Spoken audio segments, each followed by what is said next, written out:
Hello दोस्तों, मैं मोहित वासवान स्वागत करता हूं आपका इस सामान्य विज्ञान की सीरीज़ में। और हम ऑलरेडी इसके 12 लेक्चर कर चुके हैं। आज लेक्चर नंबर 13 है।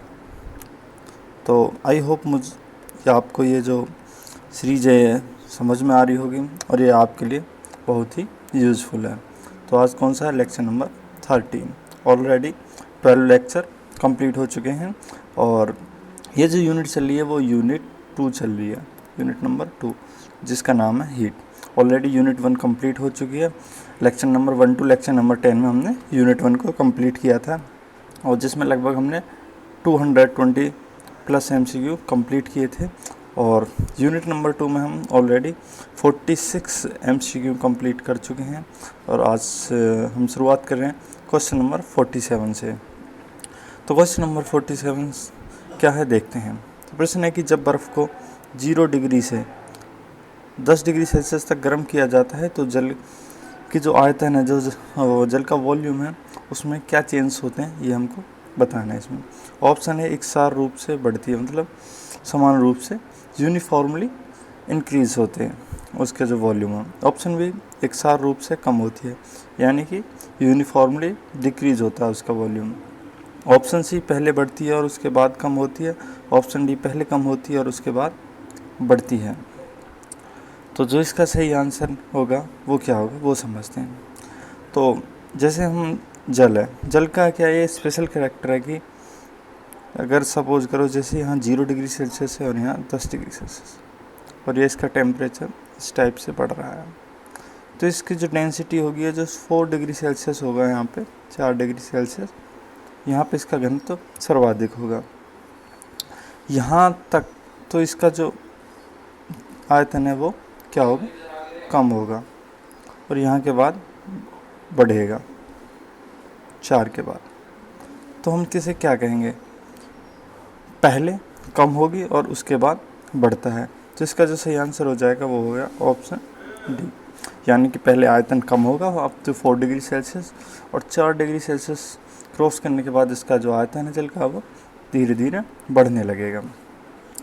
इसी कॉन्सेप्ट पे सेम है क्वेश्चन नंबर 48। क्वेश्चन नंबर 48 है कि यदि जल को 10 डिग्री सेल्सियस से 0 डिग्री सेल्सियस तक ठंडा किया जाए तो क्या होगा? ऑप्शन ए जल का आयतन 4 डिग्री सेल्सियस तक तो कम होगा फिर बढ़ेगा। ऑप्शन बी जल का घनत्व लगातार बढ़ेगा और 4 डिग्री सेल्सियस पर अधिकतम हो जाएगा।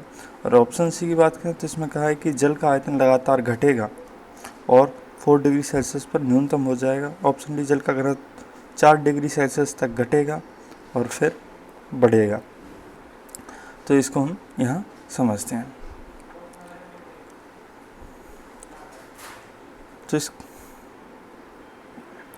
तो इसको भी हम इसी वाले कॉन्सेप्ट से समझते हैं, जैसे हमने अभी यहाँ पे एक ग्राफ बनाया ना ऐसे ही। तो इसमें क्या है कि जो 4 डिग्री सेल्सियस तक तो क्या है वो बढ़ रहा है और कम हो रहा है और 4 डिग्री सेल्सियस के बाद बढ़ रहा है। तो इसका ऑप्शन ए सही हो जाएगा कि जल का आयतन 4 डिग्री सेल्सियस तक तो कम होगा और फिर बढ़ेगा। इसके बाद नेक्स्ट देखते हैं क्वेश्चन नंबर 49। क्वेश्चन नंबर 49 है कि साइकिल के ट्यूब अधिकांशतः गर्मियों में क्यों फटते हैं? तो इसका रीज़न पूछा। ऑप्शन ए गर्मी के कारण ट्यूब फट जाता है। ऑप्शन बी गर्मी के कारण रबड़ कमज़ोर हो जाती है। ऑप्शन सी गर्मी के कारण रबड़ कड़ा हो जाता है और हवा को जगह देने के लिए फैलता नहीं। ऑप्शन डी उपयुक्त में से कोई नहीं, यानी कि नन ऑफ द एबव।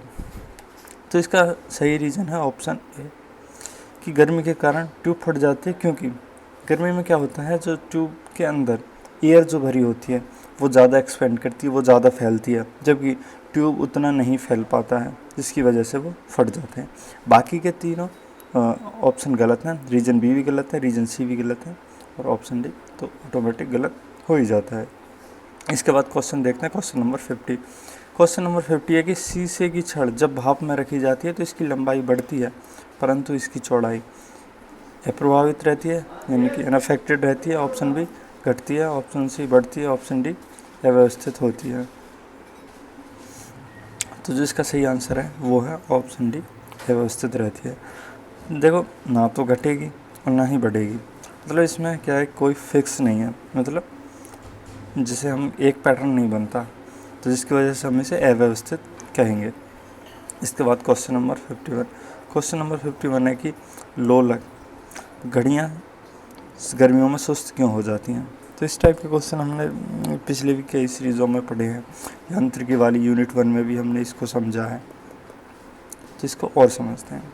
तो क्या होता है कि जो लोलक घड़ी होती है वो इस टाइप से होती है, जैसे ये, और ये इस टाइप से यहाँ गति करती है। पहले एक बार इधर जाएगी और फिर लौट के इधर आएगी, ठीक है। तो इसी टाइप से करती है। तो गर्मियों में क्या है कि इसकी जो लंबाई है वो बढ़ जाती है। जो लंबाई बढ़ जाती है लोलक की, जिसकी वजह से इसका इकाई दोलन मतलब एक चक्कर लगाने में जो लगा हुआ समय है वो क्या होगा, बढ़ जाएगा। तो जिसकी वजह से हमें सुस्त लगने लगेगी। तो इसका सही आंसर हो गया ऑप्शन सी। इसके बाद नेक्स्ट क्वेश्चन है क्वेश्चन नंबर 52। क्वेश्चन नंबर 52 है कि एक धातु की ठोस गेंद के अंदर कोटर है। पहले इस कोटर को समझ लो। ये से कोई गेंद है, धातु की ठोस है, लेकिन ये अंदर से क्या खोखली है, ये अंदर खोखलापन है इसमें, मतलब अंदर जगह है इसमें। तो यही कोटर होता है। क्या होगा ये, कोटर, ठीक है। तो इस कोटर की बात की जा रही है। जब इस धातु की गेंद को गर्म किया जाएगा तो कोटर का आयतन, तो कोटर के आयतन के साथ क्या होगा, ये क्या होगा, ये धातु की एक गेंद होगी, इसके भीतर एक कोटर है, मतलब खोखली जगह। अब इस धातु की गेंद को हमने गर्म किया तो इसके आयतन का क्या होगा, किसके, कोटर के आयतन का। ऑप्शन ए बढ़ेगा, ऑप्शन बी घटेगा, ऑप्शन सी नहीं बदलेगा, ऑप्शन डी 2 गुना हो जाएगा। तो इसका जो आयतन है वो बढ़ेगा। जैसे जैसे हम इसको गर्म करते जाएंगे तो अंदर से जो कोटर है वो भी बढ़ता जाएगा, उसका भी वॉल्यूम बढ़ता जाएगा। इसके बाद क्वेश्चन नंबर 53। तो क्वेश्चन नंबर 53 है कि जब किसी बोतल में पानी भरा जाता है तो उससे जमने दिया जाता है तो बोतल टूट जाती है, क्योंकि मान लो आपने किसी बोतल में पानी भर के जमने के लिए रख दिया, जब वो पानी जमता है तो क्या वो बोतल टूट जाती है। तो इसका रीज़न क्या है। पानी जमने पर फैलता है, बोतल हिमांक पर सिकुड़ती है, ऑप्शन सी बोतल के बाहर का तापक्रम अंदर से ज़्यादा होता है, ऑप्शन डी पानी में गर्म करने पर फैलता है। तो इसका इसमें सही आंसर है ऑप्शन ए। जब हम पानी को जमा देते हैं तो क्या वो फैल जाता है, तो जिसकी वजह से पानी की बोतल टूट जाती है। अच्छा क्वेश्चन है, ये भी PCS में पूछा जा चुका है। इसके बाद क्वेश्चन नंबर 54। क्वेश्चन नंबर 54 है कि अत्यधिक शीत ऋतु में पहाड़ों पर पानी की पाइपलाइन फट जाती है, इसका कारण है। तो इसका कारण भी क्या है, इसका कारण भी यही है कि पानी जमने पर फैल जाता है, तो पाइप में पानी जमने पर फैल जाता है, ऑप्शन सी सही हो गया। इसके बाद क्वेश्चन नंबर 55। क्वेश्चन नंबर 55 है कि 2 रेल पटरियों के मध्य जोड़ पर एक छोटा सा रिक्त स्थान क्यों छोड़ दिया जाता है। जैसे रेल की जैसे पटरियाँ जो हैं और ये आपस में जैसे जुड़ी होती हैं, तो इनके बीच में थोड़ी सी जगह छोड़ दी जाती है। तो इसका रीज़न क्या है। तो इसका रीज़न ये है क्योंकि धातु गर्म करने पर फैलती हैं और ठंडी होने पर संकुचित होती हैं। सपोज करो गर्मी पड़ने लगी तो ये फैलेगी, तो फैलते है मिल जाती है। अगर इसके बीच में स्पेस नहीं होगा तो क्या है, टेढ़ी हो जाएगी ऐसे करके यहाँ से, इसकी वजह से बीच में खाली जगह छोड़ दी जाती है। तो सही आंसर हो गया ऑप्शन बी। इसके बाद क्वेश्चन नंबर 56। क्वेश्चन नंबर 56 है कि किसी जल की सतह का पानी बस जमने ही वाला है तो झील के आधे स्थल में जल का क्या तापमान होगा। तो नीचे का जो तापमान होता है वो 4 डिग्री सेल्सियस होता है या इससे ज़्यादा। तो इसका सही आंसर ऑप्शन डी। इसके बाद क्वेश्चन नंबर 57। क्वेश्चन नंबर 57 है कि शीतकाल में जब ठंड में जल जम जाता है तो मछलियाँ और अन्य जलीय जीव कैसे जीवित रहते हैं उसके अंदर। तो जैसे सर्दियाँ पड़ती हैं, जो पहाड़ी प्रदेश हैं, ठंडे प्रदेश हैं, तो वहाँ पर जो तालाब होते हैं उनके क्या बर्फ़ जम जाती है। आपने कभी देखा होगा, अपने घर पे भी ऑब्ज़र्व किया होगा, अगर आप किसी बर्तन में पानी भर के रख देते हैं तो सबसे पहले क्या, जो उसके ऊपर का पानी है, मतलब सबसे ऊपर पहले बर्फ़ जमेगी, उसके नीचे पानी रहेगा, वो धीरे धीरे नीचे बढ़ती है। अगर सोचो कि पूरी बर्फ़ नहीं जमी तो आप देखेंगे ऊपर ऊपर के हिस्से में तो बर्फ़ जमी, नीचे देखा तो पानी निकला। तो उसी तरह तालाब में होता है। जैसे ये तालाब है तो इसके ऊपर ऊपर यहाँ बर्फ़ जम जाएगी, नीचे पानी ही रहेगा और इसका टेम्परेचर ज़्यादा होता है कंपेरिजन टू ऊपर, ठीक है, इसके ऊपरी सतह के। तो उसके अंदर इसी वजह से क्या जो जीव है वो जीवित रहते हैं। तो इसका आंसर हो गया ऑप्शन ए सही, जीवित रह सकते हैं क्योंकि जल का केवल ऊपरी परत ही जमता है। जमेगा तो धीरे धीरे ऊपर से नीचे की तरफ जमता जाएगा। अगर काफ़ी लॉन्ग टाइम हो जाएगा तो इसके बाद क्वेश्चन नंबर 58। क्वेश्चन नंबर 58 है कि जो ऊष्मा का संचरण है या ट्रांसमिशन ऑफ हीट है, उसकी कौन कौन सी विधियाँ हैं, उसके कौन कौन से मेथड है। तो ऊष्मा का संचरण का मतलब ये है कि यहाँ एक स्थान है और ये दूसरा स्थान भी है, तो यहाँ से यहाँ तक हीट जो जाएगी वो किन किन विधियों के माध्यम से जा सकती है, तो हमें बताना है। ऑप्शन ए चालन कंडक्शन, ऑप्शन बी संवहन कन्वेंशन, ऑप्शन सी विकिरण रेडिएशन। तो ये तीनों ही क्या है, हीट ट्रांसमिशन की विधियाँ हैं, मेथड है। तो इसका सही आंसर हो जाएगा ऑप्शन डी, उपयुक्त सभी, ऑल ऑफ द एबव। इसके बाद क्वेश्चन नंबर 59 को देखते हैं। क्वेश्चन नंबर 59 है कि ऊष्मा के संचरण की किस विधि में पदार्थ के अणु एक स्थान से दूसरे स्थान तक स्वयं नहीं जाते। यानी कि जो अभी हमने बताया ट्रांसमिशन ऑफ हीट, उसके किस मेथड में जो पदार्थ के अणु हैं वो एक स्थान से दूसरे स्थान तक स्वयं नहीं जाते हैं। तो इसका जो सही आंसर होगा वो होगा ऑप्शन ए चालन। चालन में क्या, जो पदार्थ के अणु है वो एक स्थान से दूसरे स्थान तक नहीं जाते हैं। और विकिरण में क्या है, विकिरण में माध्यम के अणु एक स्थान से दूसरे स्थान तक नहीं जाते। ठीक है, सही आंसर तो इसका हो गया, पर इसके साथ ही मैंने ये बता दिया विकिरण। जबकि संवहन में क्या होता है, संवहन में ये इधर से उधर घूमते रहते हैं, और जो संवहन द्रव और गैस में होता है उसमें पदार्थ के अणु एक जगह से दूसरे स्थान तक आते जाते हैं, उसकी वजह से ही वो गर्म होते हैं और ऊष्मा का, या कह सकते हैं कि ऊष्मा का स्थानांतरण होता है। इसके बाद क्वेश्चन नंबर 60 है। क्वेश्चन नंबर 60 है कि द्रवों तथा गैसों में ऊष्मा का स्थानांतरण निम्नलिखित में से किस विधि द्वारा होता है। ऑप्शन ए चालन, ऑप्शन बी संवहन, ऑप्शन सी विकिरण, ऑप्शन डी इनमें से कोई नहीं। तो मैंने अभी बताया आपको कि ऐसा संवहन के माध्यम से होता है, जिसमें पदार्थ के जो अणु हैं वो एक स्थान से दूसरे स्थान तक आते जाते हैं और तब ऊष्मा का संचरण होता है। जैसे सपोज करो जैसे पानी है और इसमें किसी केतली में, और इसको हम यहाँ पे इंडक्शन पे या किसी भी चीज़ पे हम इसे गर्म कर रहे हैं चूल्हे पे, तो क्या पहले यहाँ का पानी गर्म होता है, फिर ये ऊपर की तरफ भगता है, ऊपर से फिर ठंडा पानी नीचे आता है, फिर वो गर्म हो गया। तो इस तरह से पानी क्या है, इसमें मूव करने लगता है, इधर से उधर भगने लगता है। तो ये कौन सा मेथड है, संवहन मेथड है। तो आप इस तरीके से भी समझ गए होंगे। इसके बाद क्वेश्चन नंबर 61। क्वेश्चन नंबर 61 है कि विद्युत केतली में पानी गर्म होता है, यानी कि जो इलेक्ट्रिक केटल होती है ना, उसमें पानी कैसे गर्म होता है, जिसमें बिजली से चलती है। तो ऑप्शन ए चालन के कारण, ऑप्शन बी संवहन के कारण, ऑप्शन सी विकिरण के कारण, ऑप्शन डी इनमें से सभी। तो आप इसका आंसर आसानी से बता सकते हैं। अभी जैसे मैंने ये वाला बताया तो ये क्या था, संवहन ही तो था, तो इसका सही आंसर ऑप्शन बी संवहन के कारण। इसके बाद नेक्स्ट क्वेश्चन है क्वेश्चन नंबर 62। क्वेश्चन नंबर 62 है कि सूर्य की ऊष्मा पृथ्वी पर निम्नलिखित में से किस प्रकार के संचार माध्यम से आती है। तो इसमें चार ऑप्शन है, संवहन, विकिरण, संवहन और ऑप्शन डी ताप विनिमय। तो ये तो गलत ही है, तो कोई इस मेथड है ही ना, बचे संवहन और विकिरण। तो संवहन क्या होता है, द्रव और गैसों में होता है।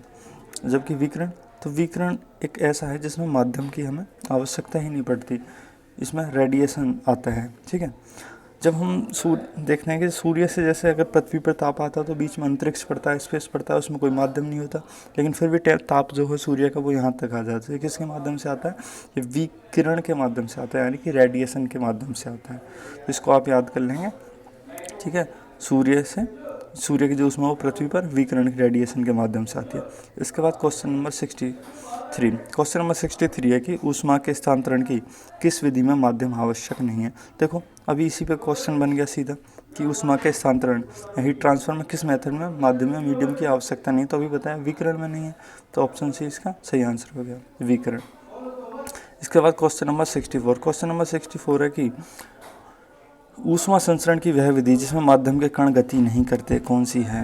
तो ये भी मैंने आपको बताया, ऑप्शन ए चालन, ऑप्शन बी संवहन, ऑप्शन सी विकिरण, ऑप्शन डी इनमें से कोई नहीं। ठीक, तो इसका जो सही आंसर हो जाएगा वो हो जाएगा ऑप्शन सी, विकिरण। तो विकिरण में क्या है, रेडिएशन में हमें माध्यम के कण इसमें गति नहीं करते हैं। ठीक है, माध्यम की ज़रूरत ही नहीं होती तो कण गति क्या करेंगे। ठीक है, इसके बाद क्वेश्चन नंबर 65। क्वेश्चन नंबर 65 है कि निम्नलिखित में से कौन ऊष्मा का सर्वोत्तम चालक है। ऑप्शन ए जल, ऑप्शन बी पारा, ऑप्शन सी लकड़ी, ऑप्शन डी चमड़ा। तो लकड़ी तो कोई चालक है ही नहीं, चमड़ा भी इतना, बचे जल और पारा। तो इन दोनों को अगर कंपेरिजन करेंगे तो इनमें पारा अच्छा है, सर्वोत्तम बेस्ट है। इसके बाद क्वेश्चन नंबर 66। इसमें पूछा है कि चांदी की ऊष्मीय चालकता तांबे की ऊष्मीय चालकता की अपेक्षा कम होती है, ऑप्शन ए। ऑप्शन बी अधिक होती है, ऑप्शन सी बराबर होती है, ऑप्शन डी इनमें से कोई नहीं।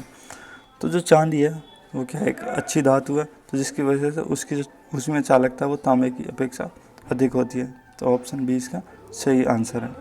और सोने की उससे भी अधिक अच्छी होती है, गोल्ड की, जिसकी वजह से इनकी जो कीमतें हैं वो भी ज़्यादा होती हैं, क्योंकि अच्छी क्वालिटी वाले एलिमेंट होते हैं।